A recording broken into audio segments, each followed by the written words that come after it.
നമസ്കാരം. കേരളം കണ്ട ഏറ്റവും ക്രൂരമായ കൊലപാതകങ്ങളിലൊന്നായ കാസർഗോഡ് മൊഗ്രാലിൽ അബ്ദുൾ സലാമിനെ കഴുത്തറുത്ത് കൊന്ന കേസിൽ ഇന്ന് ശിക്ഷ പ്രഖ്യാപിക്കും. 6 പ്രതികൾ കുറ്റക്കാരാണെന്ന് ജില്ലാ അഡീഷണൽ സെഷൻസ് കോടതി കണ്ടെത്തിയിരുന്നു.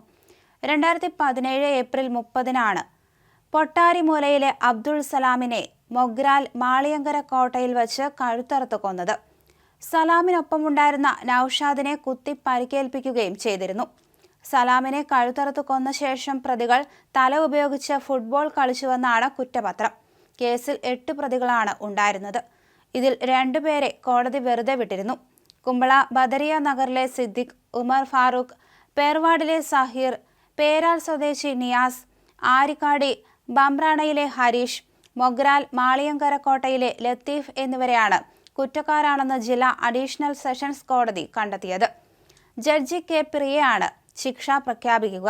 അബ്ദുൾ സലാമിനെ കഴുത്തറുത്ത് കൊന്ന ശേഷം അതുപയോഗിച്ചാണ് അവർ ഫുട്ബോൾ കളിച്ചത്. പോലീസിന് വിവരം നൽകി സിദ്ദിഖിന്റെ മണൽ ലോറി സലാം പിടിപ്പിച്ചതും വീട് കയറി കുടുംബത്തെ ഭീഷണിപ്പെടുത്തിയതുമാണ് ക്രൂരമായ കൊലപാതകത്തിന് കാരണമായതെന്നാണ് കണ്ടെത്തൽ.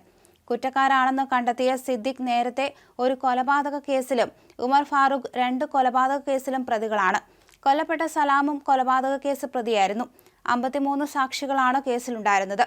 കൊലപാതകത്തിന് ഉപയോഗിച്ച കത്തികളും രക്തം പുരണ്ട വസ്ത്രങ്ങളും അടക്കം 16 തെളിവുകൾ കോടതിയിൽ ഹാജരാക്കിയിരുന്നു. കുമ്പള CI ആയിരുന്ന ഇപ്പോഴത്തെ ബേക്കൽ ഡിവൈഎസ്പി മനോജ് VV യാണ് കേസ് അന്വേഷണം നടത്തി കോടതിയിൽ കുറ്റപത്രം സമർപ്പിച്ചത്.